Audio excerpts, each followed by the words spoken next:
జై శ్రీమన్నారాయణ. హలో అండి, నేను మహాభారతం స్టోరీని చెప్పాలనుకుంటున్నాను. నాకు తెలిసిన స్టోరీని ఒక 10 minutesలో ఈ వీడియోలో చెప్పేస్తాను.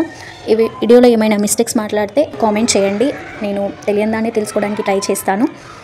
ఈ వీడియో మీకు నచ్చితే please do like, share and subscribe. Overview of the Mahabharatam. Hastinapura రాజ్యంలో శంతన మహారాజు ఉంటాడు. గంగాదేవి చెప్పిన కండిషన్స్కి ఒప్పుకొని గంగాదేవిని పెళ్లి చేసుకుంటాడు. గంగాదేవి కొన్ని నెలల తర్వాత ఒక మగబిడ్డకు జన్మనిస్తుంది. ఆ బిడ్డని తీసుకెళ్లి గంగానదిలో వదిలేసి వస్తుంది. ఇలాగనే కంటిన్యూస్గా 7 పిల్లల్ని అలా చేస్తుంది. 8వ పిల్లల్ని వేస్తుండగా శాంతను మహారాజు చూసి ఆపుతాడు. గంగాదేవి పెట్టిన కండిషన్స్ని ఉల్లంఘించినందువలన గంగాదేవి శాంతను మహారాజుని విడిచి వెళ్ళిపోతుంది బిడ్డను తీసుకొని. కొన్ని సంవత్సరాల తర్వాత గంగాదేవి పుత్రుడు అయిన దేవవ్రతుడికి పరశురాముని దగ్గర అన్ని విద్యలు నేర్పించుకొని తిరిగి శాంతన మహారాజు దగ్గరికి వచ్చి దేవవ్రతుడిని శాంతన మహారాజుకి అప్పచెప్పి గంగాదేవి వెళ్ళిపోతుంది. శాంతన మహారాజు భీష్ముని రాజు చేద్దాం అనుకుంటుంటే ఆలోపే శాంతన మహారాజు సత్యదేవిని అనే చేపలు పట్టే ఒక దేవిని ప్రేమిస్తాడనమాట. సో సత్యదేవి అప్పుడు పెళ్లికి ఒప్పుకోకుండా కండిషన్ పెడుతుంది, నా పుత్రులు రాజ్యం వెళ్ళాలి అన్న కండిషన్ పెడితే సో శాంతన మహారాజు దానికి ఒప్పుకోడు. కానీ భీష్ముడు తన తండ్రి తన వల్లనే బాధపడుతున్నాడని తెలిసి తను ఎప్పటికీ పెళ్లి చేసుకోను, నేను ఆ సింహాసనం కోసం ఎప్పుడు ట్రై చేయను అని చెప్తాడు సత్యదేవికి. సో సత్యదేవి పిల్లలు 2 కొడుకులు, చిత్రాంగతుడు, విచిత్రవీర్యుడు. సో చిత్రాంగతుడు కొన్ని రోజులుగానే చనిపోతాడు. సో విచిత్రవీర్యుడికి రాజుని చేయాలి అనుకుంటే అతను బాగా మద్యం స్వీకరిస్తాడు. సో అతనికి ఎలాంటి విద్యలు రాబడికి శాంతన మహారాజు చనిపోతాడు. సత్యాదేవి భీష్ముడు కలిసి విచిత్రవీర్యుడికి పెళ్లి చేయాలని నిశ్చయించుకుంటారు. కాశీ మహారాజు అప్పుడు స్వయంవరం ఏర్పాటు చేస్తాడు తన ముగ్గురు పుత్రికలకు వివాహం చేయడానికి. అప్పుడు భీష్ముడు వచ్చి వాళ్ళని గెలుచుకుంటాడు. కానీ ఆలోపే అంబాదేవి ఒకరిని ప్రేమిస్తుంది. అది తెలియక భీష్ముడు కొంచెం ఫైట్ అది చేస్తుంటే అంబాదేవి తన మీద కోప్పడుతుంది. అది సెకండరీ. ఎప్పుడైతే ఇంకా మిగతా 2 పిల్లలు ఉన్నారు కదా వాళ్ళని తీసుకొని హస్తినాపురంకి వస్తాడు భీష్ముడు విచిత్రవీర్యుడికి పెళ్లి చేయడానికి. సో పెళ్లి చేశాక మహారాజుగా చేస్తున్నప్పుడు ఆ ప్రాసెస్లో విచిత్రవీర్యుడు మరణిస్తాడు. తర్వాత వాళ్ళకి సంతానము అనేది ఏమీ లేదు కాబట్టి పిల్లల కోసం దేవర ధర్మం అనేది ఒక మహర్షి నుంచి పిల్లల్ని పొందవచ్చు. ఆ ప్రాసెస్లో ఒకరికి పెద్ద కోడలికి ధృతరాష్ట్రుడు, అతను పుట్టడంతోనే బ్లైండ్గా పుడతాడు. సెకండ్ భార్యకి పాండు మహారాజు పుడతాడు. ఆ దేవర ధర్మం నుంచి ఒక దాసికి కూడా ఒక పుత్రుడు జన్మిస్తాడు, అతనే విదురుడు. ధృతరాష్ట్రుడు, పాండు మహారాజు వీరిద్దరూ భీష్ముడి నుంచి అన్ని విద్యలు నేర్చుకుంటారు. ఫైనల్గా రాజు చేసే క్రమంలో రాజుకి మహారాజుగా చేయాలంటే ముందు పెళ్ళై ఉండాలి. సో ఆ క్రమంలో గాంధార నగరం నుంచి గాంధారిలా పెళ్లి సంబంధం మాట్లాడి భీష్ముడు తీసుకొస్తాడు. సో గాంధారికి ఫస్ట్ తెలియదు ధృతరాష్ట్రుడు బ్లైండ్ అని, తనకి చీకటి అంటే చాలా భయం. సో తర్వాత తెలిసాక తను డెసిషన్ తీసుకుంటుంది, జీవిత పర్యంతం కళ్ళకు గంతలు కట్టుకొని ఉండాలనుకుంటుంది. ఫస్ట్ ఎవరు అంగీకరించకపోయినా అగ్నిప్రవేశం చేస్తాను అనే కండిషన్స్ పెట్టడం వల్ల తర్వాత ఒప్పుకున్నారు. మహారాజు చేసే క్రమంలోనే ఫస్ట్ విదురుడికి పాండుకి వాళ్ళ పోస్టులు ఇస్తారు. తర్వాత లాస్ట్కి మహారాజుని చేసే క్రమంలో విదురుడు కండిషన్ పెడతాడు, ప్రజల ఫేస్ని చూసే వాళ్ళ బాధల్ని కనుగొనాలి రాజు. అలా పుట్టుకతోనే బ్లైండ్గా పుట్టిన ఈ ధృతరాష్ట్రుడు రాజుగా పనికిరాడు అని చెప్తాడు. సో ధృతరాష్ట్రుని కాదని పాండు మహారాజుని మహారాజుగా చేస్తారు. అది ధృతరాష్ట్రుడికి నచ్చదు. తర్వాత కొన్ని రోజుల తర్వాత పాండు మహారాజు కుంతీదేవితో మ్యారేజ్ అవుతుంది. రాజపర్యటనకు వెళ్ళినప్పుడు ఇంకో దేవితోని కూడా పాండు మహారాజుకి పెళ్ళవుతుంది. వీరు బయటికి వెళ్ళినప్పుడు వీరికి ముని శాపం వస్తుంది, పిల్లలు పుడితే మీరు చనిపోతారు అన్న శాపం వస్తుంది. సో వాళ్ళు పాండు మహారాజు తన 2 భార్యల్ని తీసుకొని ఒక వనంలోకి వెళ్ళిపోతాడు రాజ్యాన్ని పెట్టి. సో పాండు మహారాజు వెళ్ళిపోయాక ధృతరాష్ట్రుడికి మహారాజు పట్టాభిషేకం చేస్తారు. యాక్చువల్గా కుంతీదేవికి దుర్వాస మహర్షి ఒక వరంని ఇస్తాడు. ఒక శ్లోకం చదివి నువ్వు ఏ దేవుడిని అయితే స్మరిస్తావో ఆ దేవుడు ప్రత్యక్షమయ్యి వారి రూపంగా పిల్లల్ని ప్రసాదిస్తారు అనేది. సో అది టెస్ట్ చేయడానికి ఫస్ట్ బిఫోర్ మ్యారేజ్ కుంతి కర్ణుడిని సూర్యదేవుడిని ప్రత్యక్షం చేయాలి తెలియక బై మిస్టేక్లో కర్ణుడు పుట్టేస్తాడు. అప్పుడు పెళ్లి కాకముందుకే పిల్లలు అని చెప్పుకోలేక కర్ణుడిని ఒక లోటస్ ప్లాంట్లో పెట్టేసి చెరువులో వదిలేస్తారు. బిఫోర్ మ్యారేజ్ కర్ణుడు పుట్టిన విషయం ఎవరికి తెలియదు, అది రహస్యంగానే మిగిలిపోతుంది. పాండు మహారాజుకి చెప్పడానికి ట్రై చేసింది కానీ చెప్పలేకపోతుంది. తర్వాత వాళ్ళు పాండు మహారాజు తన 2 భార్యని తీసుకొని బయటికి వచ్చాక దుర్వాస మహర్షి ఇచ్చిన వరం గురించి కుంతీదేవి పాండు మహారాజుకు చెప్పుతుంది. అప్పుడు పాండు మహారాజు చాలా సంతోషించి పిల్లల కోసం నది తీరం వడ్డుకు వెళ్ళి శ్లోకాలు చదివి వాళ్ళకు నచ్చిన దేవుళ్ళని ప్రార్థిస్తూ 5 పిల్లల్ని కంటారు. వీళ్ళే పాండవులు. మొదటి భార్య అయిన కుంతికి యుధిష్ఠిర, భీమ అండ్ అర్జున. పాండు సెకండ్ భార్య పేరు మాద్రి బాధపడుతుందని కుంతీదేవి తన వరాన్ని మాద్రికి కూడా దారపోస్తుంది. సో మాద్రి ఆ శ్లోకం చదివి నకుల సహదేవులకు జన్మనిస్తుంది. గాంధారికి శివుడు 100 పుత్రుల్ని పొందే వరాన్ని ఇస్తాడు. ఈలోపు ధృతరాష్ట్రుడు గాంధారి ఇంకా డెలివరీ కాలేదు, ఆల్రెడీ పాండు మహారాజుకి పిల్లలు పుట్టేశారు, యుధిష్ఠిరే పెద్ద కాబట్టి తనే రాజు అవుతాడని మనసులో బాధపడతాడు, నా పిల్లలు రాజు కాలేరని. అలా చాలా గాంధారిని బాధ పెడుతూ ఉంటాడు, ఇంకా డెలివరీ కాలేదని. లాస్ట్కి ఒకరోజు గాంధారి 100 బీజకణములకు జన్మనిస్తుంది. ఆ బీజకణములని ఒక్కొక్కటిగా ఒక్కొక్క పాట్లో పెట్టేసి ఒక మహర్షి వాటికి ప్రాణం పోస్తాడు.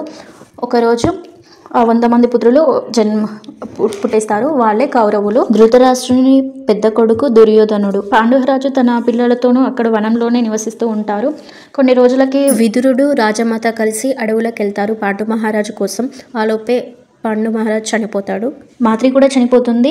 అక్కడనే కార్యక్రమాలు ముగించుకొని భీష్ముడు కుంతీదేవిని వాళ్ళ పిల్లల్ని తీసుకొని రాజ్యానికి మన హస్తినాపురానికి వస్తారు. సో పాండవులకి కౌరవులకి ఎప్పుడు పడలేదు, వాళ్ళు ఎప్పుడు కొట్టుకుంటూనే ఉంటారు. కౌరవులు పాండవుల్ని చంపాలని చాలాసార్లు ట్రై చేశారు, కానీ భీష్ముడు అడ్డుకునేవాడు. కొంత ఏజ్ వచ్చాక వీళ్ళు అందరూ కౌరవులు పాండవులు అందరూ కలిసి ద్రోణాచార్య దగ్గర శిక్షణ పొందుతారు అన్ని శస్త్ర విద్యలు నేర్చుకోవడానికి. వీళ్ళలో ఎవరైతే పర్ఫెక్ట్గా నేర్చుకొని ఫస్ట్ ఉన్నారో వాళ్ళని మహారాజుగా చేస్తాను అనే కండిషన్ ఉంటుంది. సో అందరికన్నా పర్ఫెక్ట్గా అన్నీ ఉన్న లక్షణాలన్నీ యుధిష్ఠిరికే ఉన్నాయి. అతనే పెద్ద కొడుకు కాబట్టి, ఫస్ట్ పుట్టిన వ్యక్తి కాబట్టి అతనికి మహారాజు పదవిని ఇస్తారు. అది దుర్యోధనుడికి నచ్చదు. గాంధారి బ్రదర్ నేమ్ శకుని మామతో కలిసి దుర్యోధనుడు చాలా పన్నాగాలు పడతాడు, వాళ్ళని ఎలాగైనా చంపేయాలి, రాజ్యం నుంచి పంపించేయాలి అని శత విధాలుగా ట్రై చేస్తారు. లాస్ట్కి శ్రీకృష్ణుడు కూడా ఎంటర్ అవుతాడు ఈ మహాభారతం అనే టాపిక్లోకి. ఈ ప్రాసెస్లో పాండవులు హస్తినాపురం వదిలేసి వనవాసంలోకి వెళ్ళిపోతారు, అక్కడ ఉండడం ఇష్టం లేక. పాంచాల రాజు స్వయంవరం ప్రకటిస్తాడు తన కూతురు ద్రౌపదికి. ద్రౌపదిని వివాహం ఆడడానికి ఒక టాస్క్ పెడతారు, ఆ టాస్క్లో ఎవరు విన్ అయితే వాళ్ళే గెలుచుకోవచ్చు ద్రౌపదిని. సో అర్జునుడు పాల్గొని ఆ టాస్క్ని కంప్లీట్ చేసి అర్జునుడు ద్రౌపది మ్యారేజ్ చేసుకుంటారు.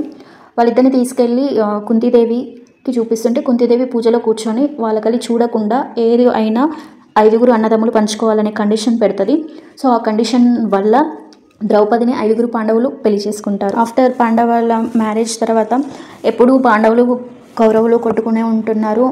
అందుకనే హస్తినాపుర రాజ్యాన్ని డివైడ్ చేయాలని భీష్ముడు అనుకొని పాండవులకు కాండవప్రస్థ అనే రాజ్యాన్ని రాసిస్తాడు. సో వాళ్ళు అక్కడికి వెళ్ళాలనుకున్న వాళ్ళ ప్రజలంతా ఆల్మోస్ట్ వెళ్ళిపోయి అక్కడ నివసించేవారు. దుర్యోధనుడు ఒకరోజు పన్నాగం వేసి వాళ్ళని పాండవులని ఆహ్వానం పంపించి వాళ్ళకు విందు భోజనం ప్రిపేర్ చేస్తున్నామన్నట్టు పిలిచి వాళ్ళని అవమానిస్తారు. అక్కడే ద్రౌపదికి వస్త్రాభరణం జరుగుతుంది. ఆ అవమానాన్ని తట్టుకోలేక పాండవులు కౌరవుల్ని చంపేస్తామనే ప్రతిజ్ఞ చేస్తారు. భీష్ముడే నేనే అందరినీ చంపేస్తాను అని గట్టిగా చెప్తాడు. దానివల్ల మహాభారతం యుద్ధం జరుగుతుంది. వన్ డే దుర్యోధనుడు అండ్ అర్జునుడు కృష్ణుడి దగ్గరికి వెళ్ళి కృష్ణుడి సహాయం కావాలని కోరుకుంటారు. నా 100 అక్షుల సైన్యం ఒక సైడ్ ఉంటే నేను ఒక సైడ్ ఉంటానని కృష్ణుడు చెప్తే దుర్యోధనుడు వాళ్ళ సైన్యాన్ని ఎంచుకుంటాడు, అర్జునుడు కృష్ణుడిని ఎంచుకుంటాడు. ఈ యుద్ధాన్నే మహాభారత యుద్ధం కురుక్షేత్ర యుద్ధం అంటారు. ఈ యుద్ధం జరిగే ముందే పాండవులు కృష్ణుడు కొన్ని రాజ్యాలు నిలుస్తే కౌరవుల సైడ్ కౌరవులు 100 మంది అండ్ ఆ కృష్ణుడి యొక్క సైన్యం 100 అక్షయుల సైన్యం. భీష్ముడు, ద్రోణాచార్యుడు, అశ్వత్థామ, కర్ణుడు అండ్ కొన్ని రాజ్యాలు ఉంటాయి. One day the war begins. యుద్ధంలో చాలా మంది చనిపోయారు. కొన్ని డేస్ అయిన తర్వాత కృష్ణుడు అర్జునుడు వేరే రాజ్యం మీద ఆక్రమణకు వస్తున్నారంటే వాళ్ళు వెళ్ళిపోయారు. అప్పుడు అర్జునుడు సుభద్రల పుత్రుడైన అభిమన్యు ఒక యోధుడిలాగా యుద్ధం చేసి ప్రాణాలు విడిచాడు. తర్వాత నెక్స్ట్ కర్ణుడికి కృష్ణుడు కొన్ని విషయాలు బోధించాక కర్ణుడు చేస్తున్నది తప్పు అని తెలుసుకొని అర్జునుడి చేతిలో చనిపోయాడు. సో కర్ణుడు వీళ్ళు పాండవుల యొక్క బిగ్ బ్రదర్. కర్ణుడు చనిపోయే ముందు పాండవులకు తెలుస్తుంది, అప్పటి వరకు తెలియదు. After 10 days of the war భీష్ముడికి కూడా కృష్ణుడు హితబోధ చేసి అర్జుని బాణాల పైన ప్రాణంతో ఉంటాడు. ద్రోణాచార్య లాస్ట్కి ద్రోణాచార్య మిగిలితే ద్రోణాచార్య కూడా అశ్వత్థామ అతహ అనే తన కొడుకు చనిపోయాడు అని చెప్పి తర్వాత కృష్ణుడు ద్రోణాచార్యుడికి కొత్త హిత బోధ చేసి అతన్ని చంపేశారు.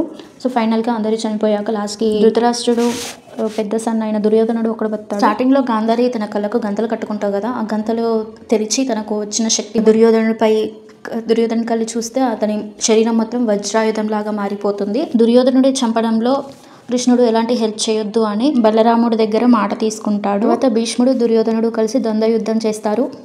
లాస్ట్కి భీష్ముడు దుర్యోధనుడి తొడల మీద కొట్టి చంపేస్తాడు. 18 రోజులు అయిపోయినాక యుద్ధం ముగుస్తుంది, కౌరవులందరూ చనిపోతారు. ఇదంతా చూసి తట్టుకోలేక దుర్యోధనుడి బెస్ట్ ఫ్రెండ్ అయిన అశ్వత్థామ పాండవుల కుమారులందరినీ చంపేస్తాడు. అభిమన్యు భార్య అయిన ఉత్తర గర్భంలోకి బ్రహ్మాస్త్రం ప్రవేశించి ఆ పిండాన్ని చంపేయాలని ట్రై చేస్తే అది శ్రీకృష్ణుడు చూసి తన విష్ణు చక్రంతో ఆ పిండాన్ని ప్రాణం పోస్తాడు. తర్వాత అశ్వత్థామకి మరణం అనేది రాకుండా శపిస్తాడు కృష్ణుడు. అంతా అయిపోయాక యుధిష్ఠిరుడికి మహారాజు పట్టాభిషేకం చేస్తాడు. శ్రీకృష్ణుడి దగ్గరుండి అదంతా జరిపిస్తాడు. ఇదంతా చూసిన గాంధారి, నువ్వే అదంతా చేయించావు, నా పిల్లలందరినీ చంపేయించావు అని, యాదవ వంశం అంతా నశిస్తుంది, అందరూ కొట్టుకుని చనిపోతారు అని శ్రీకృష్ణుడికి శాపం ఇస్తుంది. ఆ శాపాన్ని కూడా స్వీకరించి అంత కార్యక్రమం అయిపోయాక హస్తినాపురం నుంచి ద్వారకాకు తిరిగి వెళ్ళిపోతాడు. యుధిష్ఠిరి పాలనలో ప్రజలంతా సుఖశాంతులతో చాలా హ్యాపీగా జీవిస్తున్నారు. దీనితో మహాభారతం ఎపిసోడ్స్ కంప్లీట్ అయ్యాయి. నేను కొన్ని సబ్ టాపిక్స్ మిస్ చేశాను, చాలా బాగుంటుంది, మీరు కూడా చూడండి. ఈ వీడియో మీకు నచ్చితే please do like, share and subscribe. Thank you, bye.